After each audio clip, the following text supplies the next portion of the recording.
lost, hopeless, and the only next thing is the grave. We must change and we must turn this tide or we lose a generation.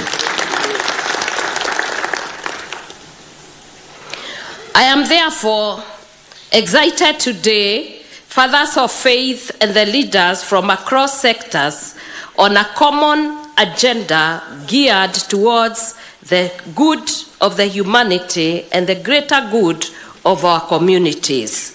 Thank you for coming to discuss this weighty issue affecting our country. This agenda is dear to my heart, and I thank you once again for taking your time to be here. It is indeed a great honor. Allow me to express my heartfelt gratitude for your warm acceptance to collaborate with us on the matter of the well-being of the boy child. The clergy, members, and parents, I must say thank you very much.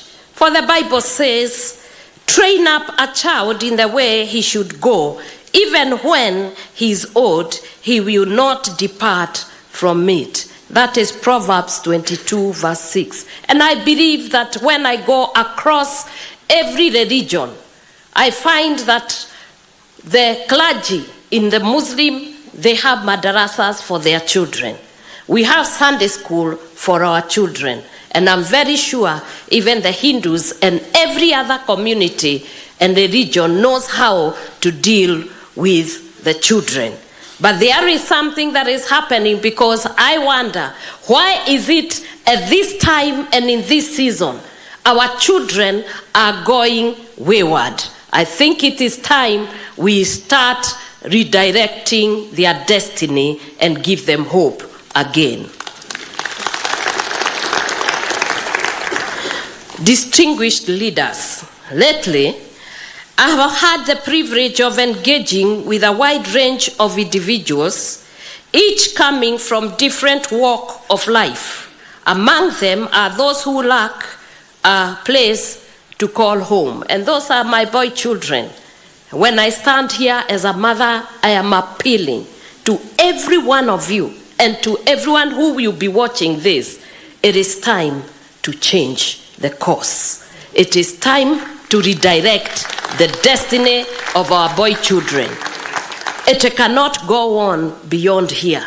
If we go beyond here, we have no communities, we have no nation, we have no church, we have no mosque, we have no temples, we will have nothing. And history will judge us ever so harshly. Others come from homesteads that have been profoundly affected by struggles of their children falling into the clutches of substance abuse, alcoholism, various disorders, criminal activities, and even radicalization. These encounters have solidified my belief and of the urgency of shedding our apprehension and openly discussing and addressing the challenges faced by the young boys and men in Kenya. Dear leaders, we must roll our sleeves now and get to work for a shared prosperity, which is the tomorrow of our children. It is no longer tenable to sit and watch as we lose an entire generation. The future of our youth, that is, our boys, is in our hands. History, as I have said, will judge us harshly if we do nothing for the boy child now.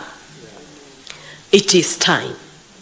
And I believe it is the season that every one of us who has been called by God to stand and be counted when we turn the lives and destinies of our children around.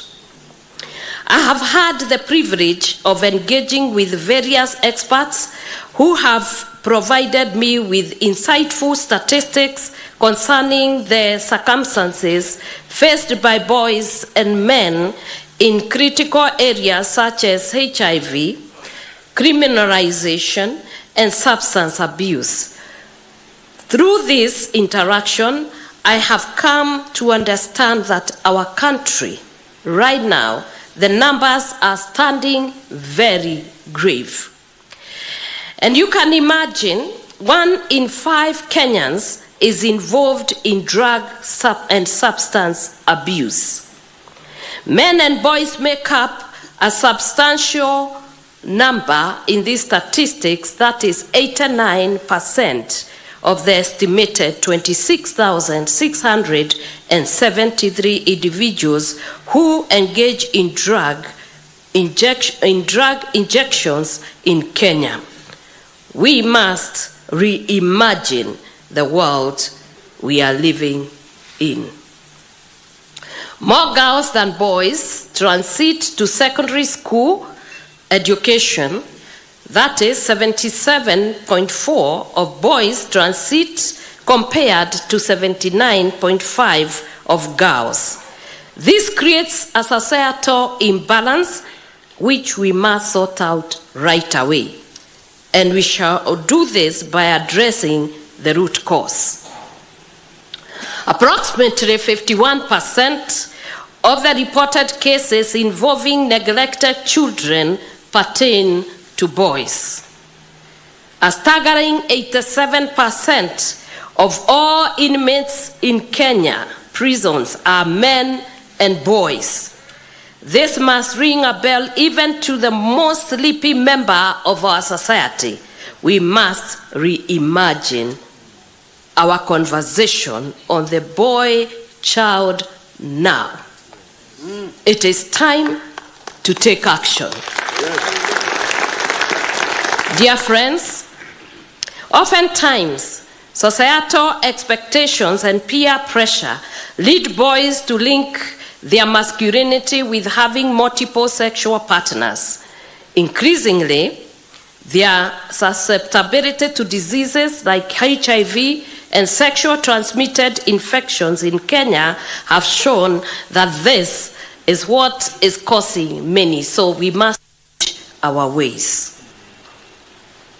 to prevent such kind of loss of life for boys in their early ages. I call on action for a united clergy in power and solidarity. We can do something, however small. Let us put action to our faith and save the boy child. I believe we can because we are people, and now it is the time to do so. There is always an appointed time for people to act and to stop being passive, and I believe the time is now. Fellow religious leaders, ladies and gentlemen, finally, this gathering serves as an invitation to unite with the Dorcas Rigathi Foundation in a noble endeavor to initiate a social movement that will reclaim and revive the dignity of our boy child. Together, let us embark on this journey to create a brighter, more promising future for them. Thank you very much for your commitment, dedication, and for this vital and noble, divine cause. God bless you and God honor you.